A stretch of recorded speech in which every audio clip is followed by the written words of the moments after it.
tadi dalam keputusan Munas memang untuk Dewan Pembina, Dewan Etik, kemudian Dewan Kehormatan itu diberikan kewenangan kepada Ketua Umum sebagai Ketua Formatur untuk memilih. Nah kalau pertanyaan apakah kemudian siapa yang akan menjadi Ketua Dewan Pembina, tunggu tanggal mainnya ya. Nanti besok saya akan umumkan siapa yang Ketua Dewan Pembinanya ya. Besok saya akan umumkan. Ada nggak, Pak? Pak Jokowi jadi Dewan Pembina benar nggak, Pak? Ya, saya harus menyampaikan bahwa akan kami upayakan kepengurusan kali ini ramping. Rencana kami tidak lebih dari 100 orang. Supaya organisasi ini betul-betul dikelola secara efektif. Tetapi mengakomodir semua unsur.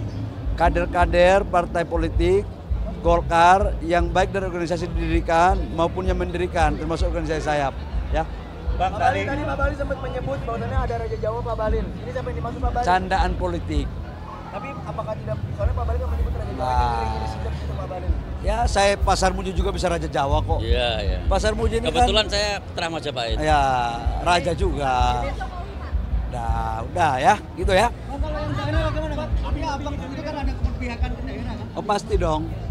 Karena daerah ini sebagai garda terdepan untuk bagaimana memperoleh suara. Dan mereka kan instrumen yang paling penting dalam kemajuan partai. Karena itu program kita ke depan akan lebih banyak untuk turun ke daerah. Saya sendiri tadi sudah berjanji dalam penyampaian visi misi saya untuk 5 tahun ke depan. Saya akan keliling kepada semua kabupaten kota yang ada di wilayah Republik Indonesia ya. Bang, tadi dalam pidato Presiden sempat bilang di sini lebih adem, di bawah pohon beringin lebih tenang, teduh. Memang kalau pohon beringin itu kan membuat orang teduh. Pohon beringin itu kan, ya dia pasti teduh ya, nyaman ya.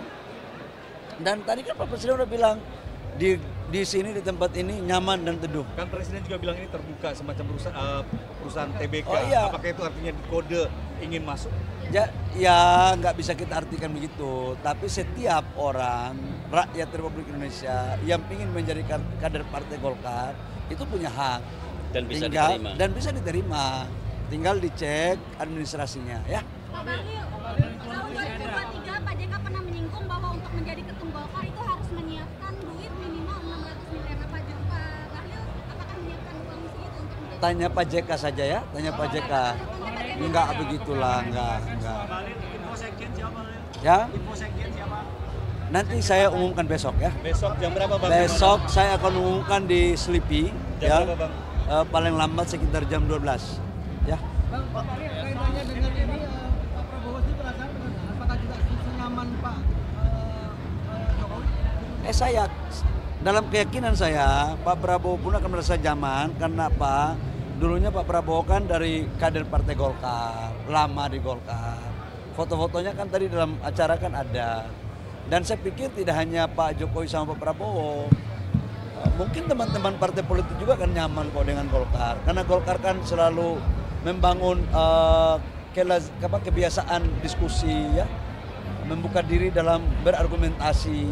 Dan itu kan salah satu ciri daripada kader Partai Golkar ya. Pak Bahlil tadi terakhir Pak Bahlil soal yang balik Pak Bahlil tadi balik sempat membahas untuk RUU Pilkada, tetapi ada beberapa itu yang tidak sesuai dengan putusan dari MK ini. Bagaimana Pak Bahlil melihatnya Pak Bahlil? Saya baru selesai terpilih tadi sore dan baru fokus tentang penutupan. Saya belum mendapat laporan dari fraksi karena saya tidak mungkin memanggil fraksi sebelum kewenangan saya ada. Kewenangan saya baru malam ini. Jadi mungkin besok pagi atau malam ini saya akan mencoba untuk berdiskusi dengan teman-teman di fraksi, khususnya ketua fraksi. Ya. Satu aja pertanyaan, satu aja.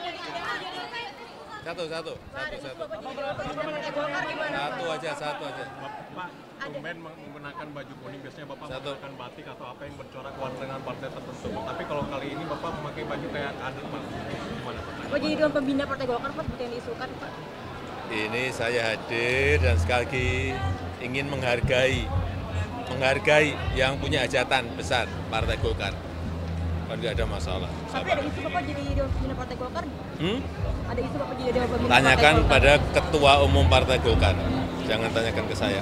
Ya, bersyukur pasca mundurnya Bapak Erlangga Hartarto menjadi Ketua Umum DPP Partai Golkar.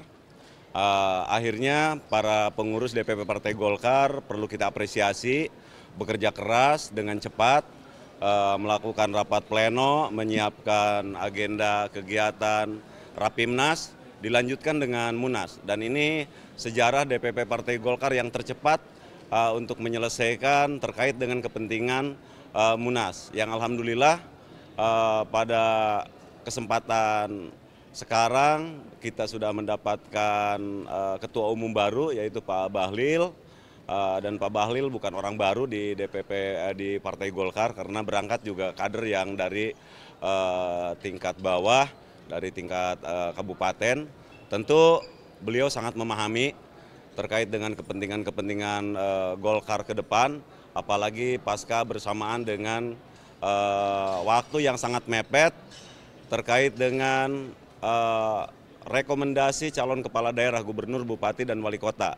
Karena pada tanggal 27, 28, 29 seluruh bakal calon kepala daerah harus mendaftarkan ke KPU. Dan kami yakin di bawah kepemimpinan Pak Ketum Pak Bahlil, tentu dibantu dengan seluruh pengurus DPP yang baru nanti secara kolektif kolegial, bahwa prioritas utama sama yang disampaikan para senior, terutama oleh Pak Abu Rizal Bakri, prioritaskan untuk membela kader. Tentu membela kader ini adalah membela kader yang sedang maju dalam pilkada gubernur, bupati, dan wali kota. Tentu didasari juga koordinasi dengan Koalisi Indonesia Maju, termasuk juga dengan luar Koalisi Indonesia Maju. Tapi saya yakin kemampuan Pak Ketum Bahlil mampu melakukan komunikasi dengan partai-partai yang ada, karena tugas yang lebih penting adalah ketua umum ini kan sinergi dengan pemerintah. Karena Partai Golkar semua tahu kita kerja keras mensukseskan dalam Pilpres untuk Pak Prabowo dan Mas Gibran menjadi presiden dan wakil presiden. Tentu tugas yang lebih penting adalah mengawal visi misinya suksesi 5 tahun ke depan. Maka kuncinya adalah calon-calon kepala daerah ini ya harus betul-betul sinergi, terutama dengan Kim. Kecuali terpaksa menyesuaikan dengan kebutuhan di wilayah koalisi dengan Kim.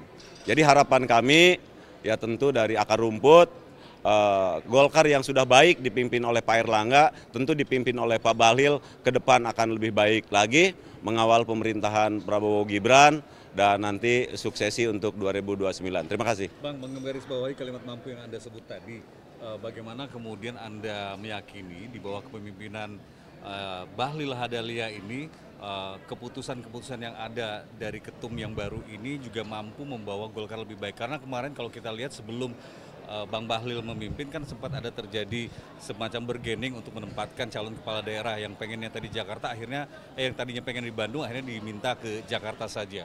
Ya. Kalau menurut saya sebagai kader Golkar tentu keputusan-keputusan calon gubernur DKI maupun di Jawa Barat itu ada kepentingan nasional kan. Ada kepentingan karena walaupun bagaimana Banten, Jawa Barat, dan DKI ini kan wilayah yang memang